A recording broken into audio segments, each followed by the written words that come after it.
Hey, man, how's it going? Charles, good afternoon. How are you? Pretty good. Listen, Manahar, when as I was trying to think about some of the conversation that we were going to have today, it sort of dawned on me that, you are a vice president in one of the largest consulting companies in the world, right? And so I know you know, when you were over in India and you were in high school and then college and then you came over, you know, at a certain point, everybody comes over, they say they want to have the American dream and all this other stuff. And you are actually personifying it. You're living it. As a vice president in the media and telecom group over in Genpact, you're responsible for, you know, tens of millions of dollars that's generated for your company. But you have multiple responsibilities, not just when you look at saying, I'm going to grow the business, you're going to help a company out with their business strategy and you're going to give them an awesome customer experience. As a leader, you have to sort of straddle multiple fences, meaning you're a leader within Genpact, obviously, right? You have the title that shows it, and you're actually, walking that path, as well. But every company that you are responsible for growing the business within and that you have boots on the ground, you have to prove to each of those companies as well that you're a leader. How do you straddle all of those fences on leadership, from company A to B to C? Because most people, they work in one company, they don't understand what the consulting world is like and always having to prove yourself over and over again, multiple times, multiple companies. But you're doing it and it almost feels like seamlessly. But so tell us what your secret is. First of all, thank you for having me here. Uh, it's a pleasure and honor. And I know NAMIC has been doing an incredible job across educating and mentoring people. So it's a pleasure for me being here. Thank you. It's a very, very interesting question. The reason I say is the many executives. I've spent about almost 2 decades in this country and about 16 years in the consulting life. And many executives that I talk to in the telecom world, particularly, everybody goes through very different set of challenges, very different set of situations in their ecosystem. My mantra has been one thing, and it's a very simplistic: genuinely value the relationship, genuinely value the trust. Therefore, rest of the branches fall in its place. For example, if you genuinely value the relationship, at that point, you're no longer wearing a hat of sales, business development. You are wearing the hat of what is my client's problem?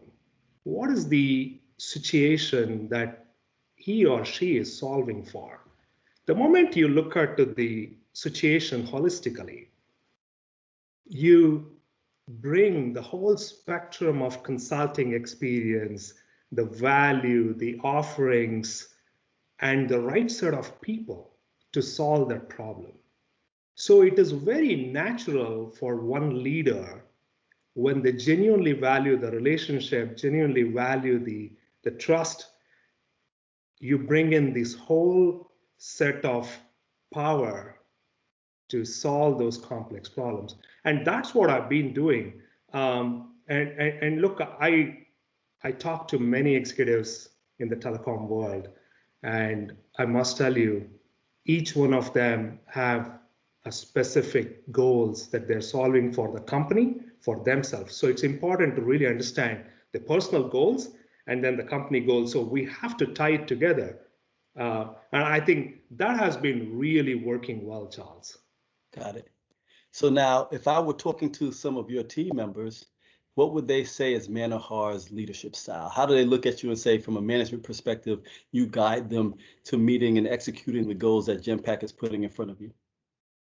Um, a couple of things. In my peers and my team and the ecosystem that I operate with, I'm a very passionate in everything that I do, very deeply passionate. And that comes across very clearly with the teams, with the peers, with the various other partners that I work with. When you're passionate about a subject or a problem that you're solving for, or a goal that you're trying to accomplish, you bring in the whole force together. I think as a leader, it's very important to demonstrate that passion, talk about that passion, and tell the vision so that you have the full team supporting you. So I bring it to the actions as well. And some of my teams actually say, Manahar, you take very audacious goals. And I'm actually very proud about it, honestly. And you know, look in the experiences that we all have lived, both in consulting and non-consulting world, there are many naysayers, there are many detractors, there are many noise around you. So as a leader, you should and you must filter those and bring your focus into that big vision and make sure your teams join that vision. As a leader, you must do that. And the results, the success, those actions that you have taken through this journey will speak to those people who have been naysayers. So I think I'm a very big, passionate guy, and I take audacious goals. And I'm also, I must tell you, the couple of things that people tell about me, my teams and my peers, is I'm also very curious about why is this certainly this way? Why do we have to do it this way? Why don't we look at it differently? Very curious, and I constantly spend a lot of time learning. And I think being a learner, and Genpact particularly, you know, has a huge embracement and provides a big platform for learning within the company. So those are all few words that I must say, being passionate, audacious goals, and then bring the entire team together in that grand vision are some of my definition. If you talk to some of my team and peers, is what you'll hear about me. Got it. So when I look at you, we've known each other for years, right? I regard you as a master networker. You're forced to, right? Because you, like I said, you're dealing with networking within your own organization, knowing who the key people are, but you're also looking at, you know, the Coxes and other companies that you're also having to have business within, and then any new growth that you're looking for as well. And so when you have any individuals who are looking for a career as a client partner in sales, etc., how important is the networking for them as they get into their development phase within, you know, building out their business? Networking has in the past, have, and will continue to have profound impact for not just for one who manages the client relationships. I think for a leader, it's important to be part and expose yourself to the network of the people that you are within the telecom. For example, I attend many of these conferences, webinars. With this pandemic world, I ensure that I set aside a focused time to networking virtually. It has had a profound impact on my own personal growth and also, of course, career growth. The things that I take away from the networking is a few things are very important. One,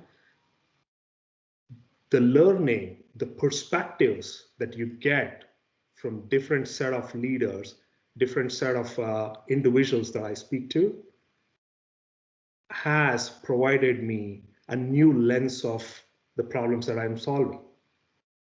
Two, we are human beings. We bond, and one of my best creativity comes out when I network with people. When I network with, I actually spend a lot of time within the community of telecom, but I also spend a lot of time outside of communications industry. I speak to many of the banking, the retail industry, the healthcare industry. Uh, it is enormous opportunity to learn out there. I think it enables me, and it also makes me a better human being. Got it. And finally, I'm a very social person. You've seen me. I love to go out for a good restaurant, have a good wine, drink, and then really have a good conversations with people. And I think those three things have been a very profound impact to my personal and my career. Uh, and I think with this pandemic, it has been a little pause, but I've never stopped actually, create opportunities to virtually meet with my team, with my network. And of course, I try to catch up with you as well. Keep calling you for happy hours, Yeah. virtual. So let me ask you this question.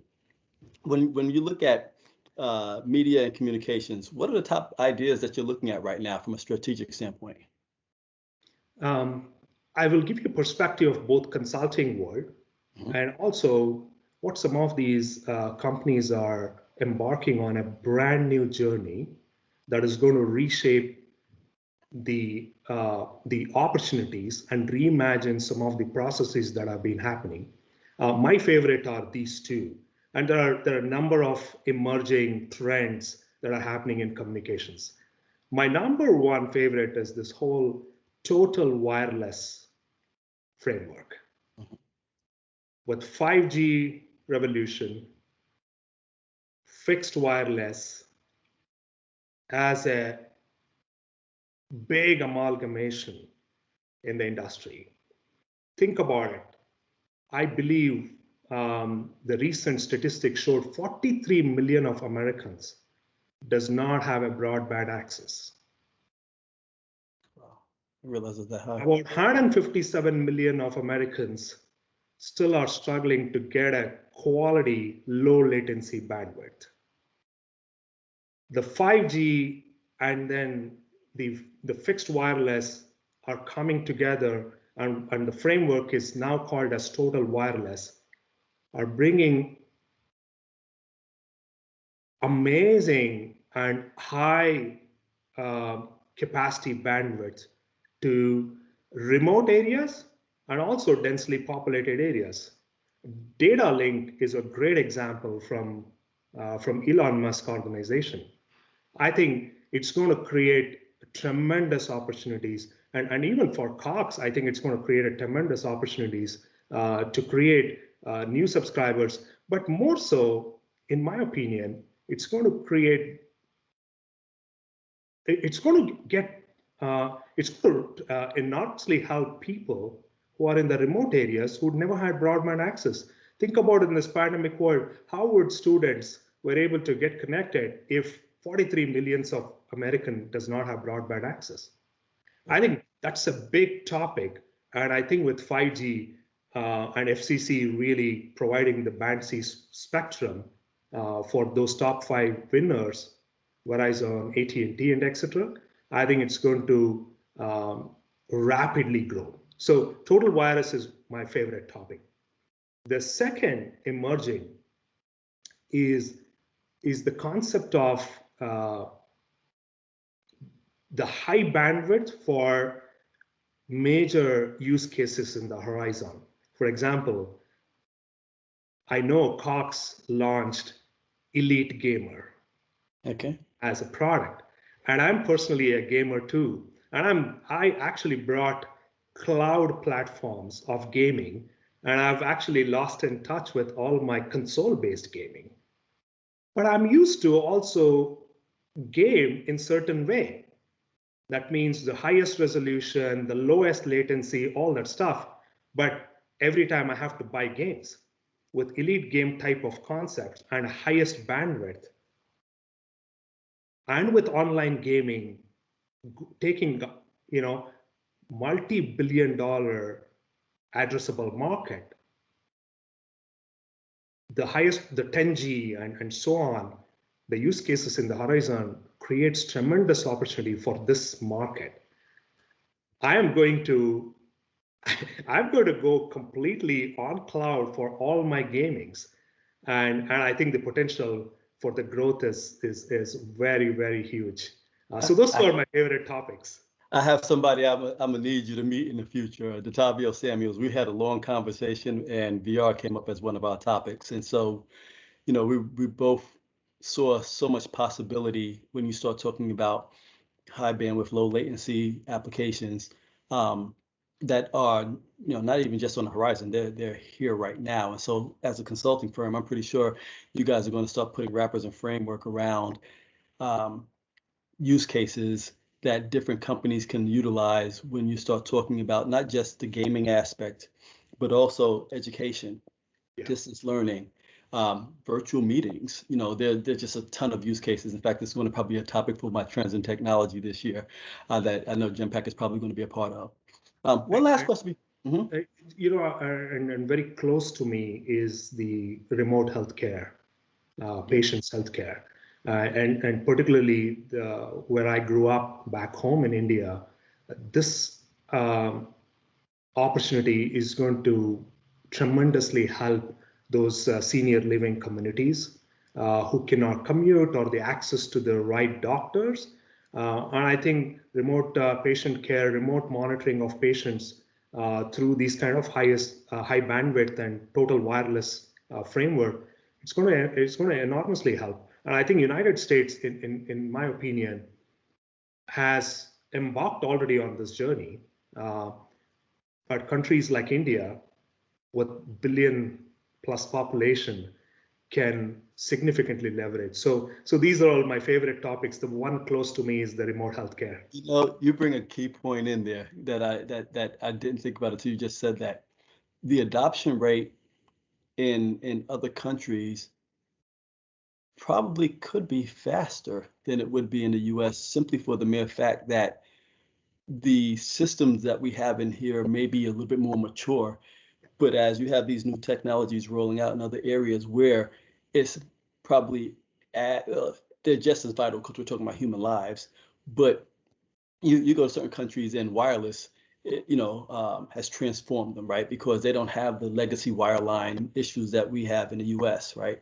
Where now you're upgrading to fiber, et cetera. And so in other countries where you start to say, hey, we could do this remote or distance-based healthcare, if they have issues getting from point A to point B, where in the U.S. transportation system may be more robust, it lends more in those countries where you start to say this could take effect or take place a lot faster than what would happen here in the U.S. I could see a scenario where that could happen. Um, let me leave out with this. We're exiting Women's History Month, and there's always needed conversation around gender diversity in the leadership ranks, etc. I want to get your perspective on, you know, who has been a guiding light for you, whether the family, friends, etc., a leader that's out there that's helped inspire you, um, from a gender diversity standpoint. So, who would that be? First of all, happy Women's History Month. Uh, you know, Personally, my mom has played a huge role in this. Looked up to her integrity. The leadership started from her. A lot of learnings from her. Uh, Being humble and being grateful about what we have, what we get in the future is a huge blessing. And of course, my wife has also played a lot of role in that. I think she's been a significant, also very silent motivator in my career. And she manages this family really well. We have two young kids, and she makes it seamless while I work. And she runs the family really, really well. So I'm very blessed. From a leadership standpoint, and I'm very vocal about bringing this leader's name across in my team meetings, across in those places, every opportunity I get. I'm a big follower and a fan of Indra Nui. She was the CEO, former CEO for PepsiCo, FC, yeah. and current chairwoman or on the board for Amazon and so on. I actually look up to her a lot from that standpoint. I also want to remind ourselves that it's not the histories these great women and leaders have made. And also, I think the other side of the coin is there are many more in store. There are many things that are happening in the industry, in the corporate America particularly. Those are all something we need to encourage, provide support, and also look at the equality. At Genpact, I'm very proud of Genpact in this particularly is we call it as DEI, diversity, racial equity, and inclusion. When I look at DEI, we care a lot about solving it. We have a dedicated leader helping solve this, bring equity across our company.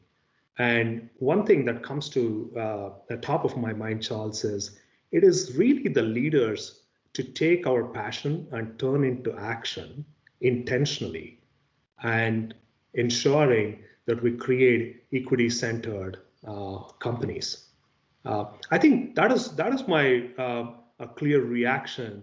However, it's very important that small actions that we take, leaders and the teams, have a very big impact. And I think I am personally have pledged and also continue to focus on creating that diversity and racial equity within my own teams. And I think I'm pretty confident we have got a good diversity of team. Plus also I'm looking at expanding in my leadership team. Got it. Well, Manahar, it's a pleasure having you on Coffee Talk today. When I look at the direction that Genpact's going, public company, stock symbol G, you guys are moving in the right direction. I always see articles that are coming out where you guys are leaders in multiple spaces and you're winning awards basically quarterly. They're lucky to have you. You're an asset to the company. You're an asset to your team members. The tens of individuals, in some cases hundreds of individuals that you've mentored, you brought through the ranks. You probably, have individuals now that when you look back on them, you're saying, wow, I didn't, imagine that this person would make it this far. But a lot of that is based off of your stewardship, your leadership, your mentorship, and your sponsorship for those individuals. So be blessed to have you on Coffee Talk, and I wish you well. Thank you for having me here, Charles. It's always great talking to you, and I learn a lot of these conversations. So I look forward. Thank you. Appreciate it. Yep. Take care, man.